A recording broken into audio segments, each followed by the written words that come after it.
Bienvenidos, bienvenidas a un nuevo vídeo. Hoy vamos a comentar una noticia que ha salido en televisión sobre educación física. Vamos a estar viendo el vídeo y comentando cada una de las partes.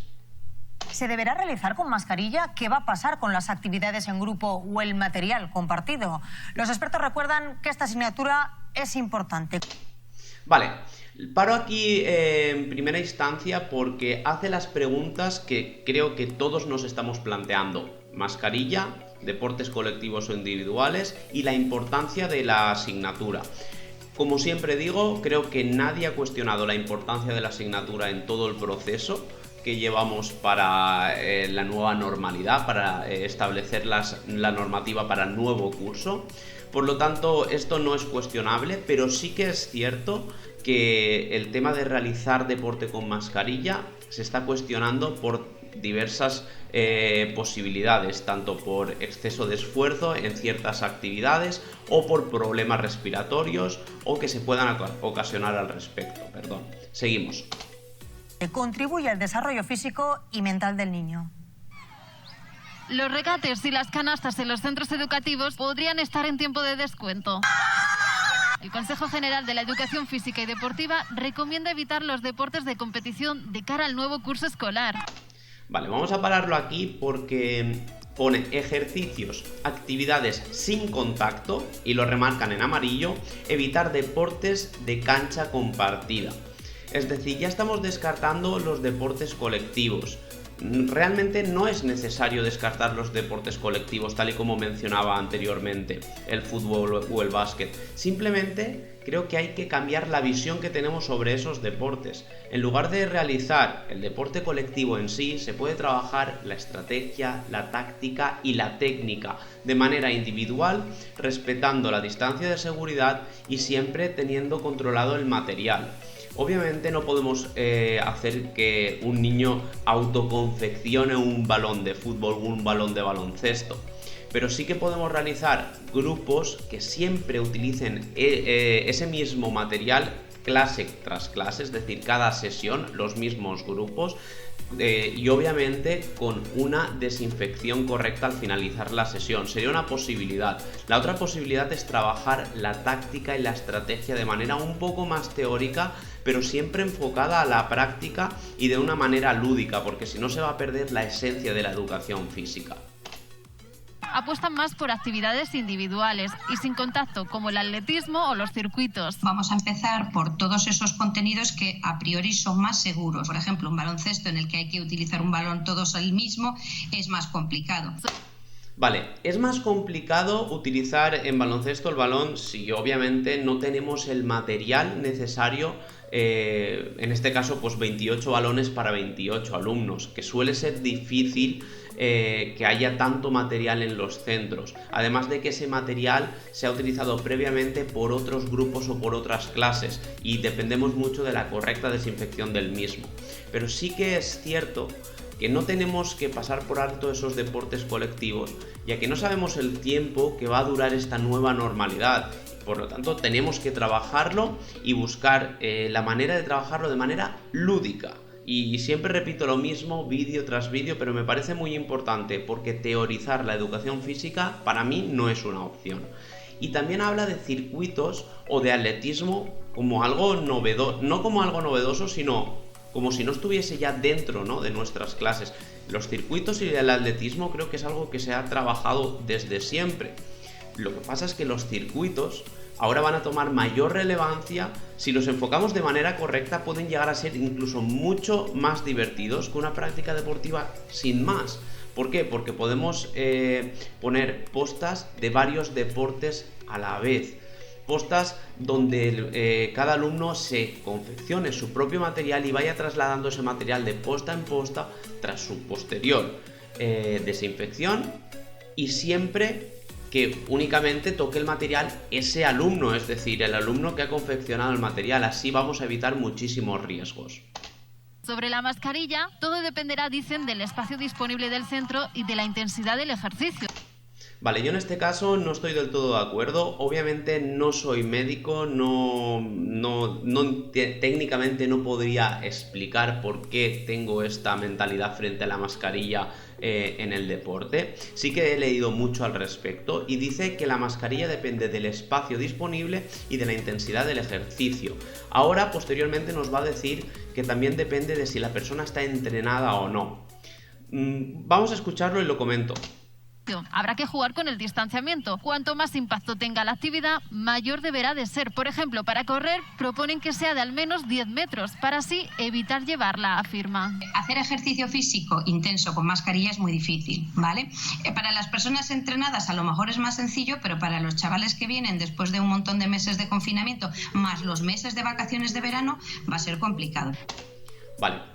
Yo no creo que únicamente dependa de si una persona está entrenada para realizar deporte con mascarilla o si un niño, una niña, una persona no está entrenada porque viene de tal vez unos meses de menor actividad física. Creo que hay que valorar qué tipo de actividad física se puede hacer con mascarilla dependiendo de la intensidad y de las condiciones del niño o niña que va a realizar esa actividad. Ya que habla de carrera continua, algo que ya prácticamente está eliminado de la educación física año tras año, ¿no? Buscamos otras maneras de trabajar la resistencia aeróbica de manera mucho más dinámica, divertida, pero bueno, vamos a poner el ejemplo que nos plantean, la carrera continua. La carrera continua tiene que tener unos 10 metros de separación para no poder utilizar mascarilla. Y si no se puede respetar esos metros de separación, vamos a realizar carrera continua con mascarilla. Esto es algo positivo. Yo creo que hay que evitar estos ejercicios donde el alumno está respirando y está subiendo pulsaciones durante un tiempo bastante prolongado. Vamos a poner 10-15 minutos de carrera continua, por poner un ejemplo, aunque no me gusta este ejercicio como tal, pero voy a respetar el ejemplo que se está poniendo para poder explicarme. Yo nunca tendría una persona realizando una actividad aeróbica 15 minutos con mascarilla. Buscaría otras opciones de trabajarlo con el distanciamiento social adecuado, que sean de manera lúdicas, y además evitando el uso de la mascarilla siempre que se pueda. Si no tenemos más remedio y médicamente, o sea, en la sanidad nos aconsejan que se puede utilizar, pues entonces adelante, pero en mi opinión, si se puede evitar, debemos evitarlo. ¿Por qué? Porque obviamente vamos a tener un informe de cada alumno o alumna de las patologías previas que pueda tener, si tiene algún problema respiratorio o si tiene algún problema de salud de cualquier tipo. Pero tenemos muchos alumnos y los propios alumnos en un momento donde las temperaturas son elevadas, como puede ser ahora en septiembre, el hacer deporte con mascarilla puede ser agobiante y puede llevar a un estrés innecesario dentro de una asignatura que suele gustar mucho y que podemos y tenemos la capacidad de crear muchísimas actividades y juegos para poder seguir haciéndola lúdica, para seguir respetando los bloques de contenido y para evitar el uso de mascarilla en la misma con una seguridad.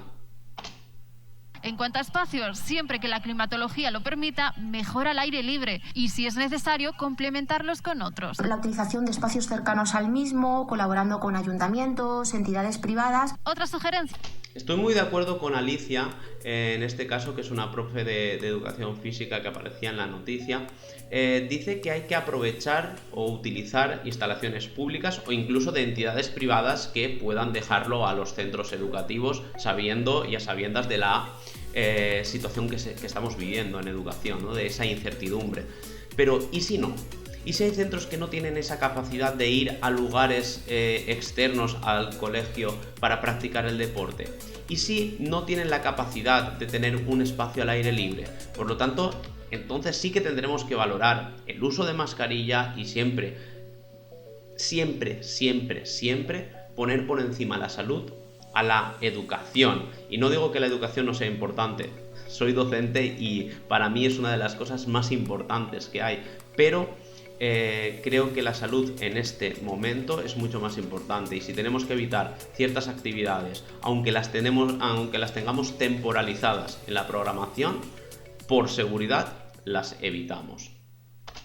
los materiales, evitar los de uso común, fomentar individuales. Incluso poder autoconstruir el propio material que vayamos a realizar con los alumnos, por ejemplo, desde sables de espuma, desde palas. Incluso...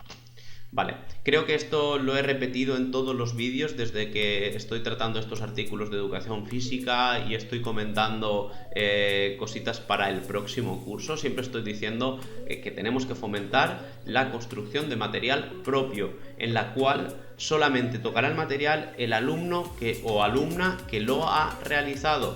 Acaba la sesión, se desinfecta, se lo lleva a casa, lo vuelve a desinfectar correctamente, ya son 2 desinfecciones de ese mismo material y lo va a traer al día siguiente, o incluso si por protocolo se decide en el centro que se puede dejar en un aula en concreto, aunque yo creo que en este caso como lo que vamos a intentar evitar es el contacto de otros alumnos o alumnas con el material, lo ideal es que se lo lleve a casa y lo vuelva a traer para la siguiente sesión. Muchos de ellos permiten seguir practicando deportes colectivos, como el hockey, tenis o bádminton. Las comunidades autónomas aún no han marcado unas reglas concretas sobre la educación física, pero los docentes advierten, es fundamental que se mantenga. Creo que nadie duda que es fundamental que se mantenga, pero sí que es necesario, y creo que es una de las asignaturas que va a tener un reglamento, entre comillas, hablando de un poco del mundo del deporte, o una normativa muy diferente al resto de asignaturas, porque en el resto de asignaturas son asignaturas mucho más estáticas, donde sí se van a poder mantener las distancias de seguridad, ya que va a ser algo obligado, que cada centro vaya a tener que disponer de aulas o de número de alumnos en un aula para poder evitar esos contactos y mantener al menos 1,5 metros de distancia de seguridad. Pero en la educación física tenemos que estar a expensas de toda la nueva normativa que vaya surgiendo y de cómo se adapta a cada uno de los centros, porque al final la educación física es algo muy subjetivo dependiendo de espacios, lugares y tiempos que tengas en tu centro. Por lo tanto, la normativa tiene que ser para todos por igual, pero adaptable a cada centro. Necesitamos endorfinas, necesitamos todo lo bueno que nos da la actividad física, que aparte de la salud biológica es la psicológica y es la social. La Sociedad Española de Obesidad estima un incremento de un 5% en el peso de los menores durante el confinamiento. Vale, y aquí se acaba la noticia. Siempre que no haya actividad física, el aumento de peso es una de las cosas que aparece. Pero ya no el aumento de peso a nivel visual o estético, es un aumento de peso porque estamos deteriorando la salud y eso es lo importante de ese aumento de peso.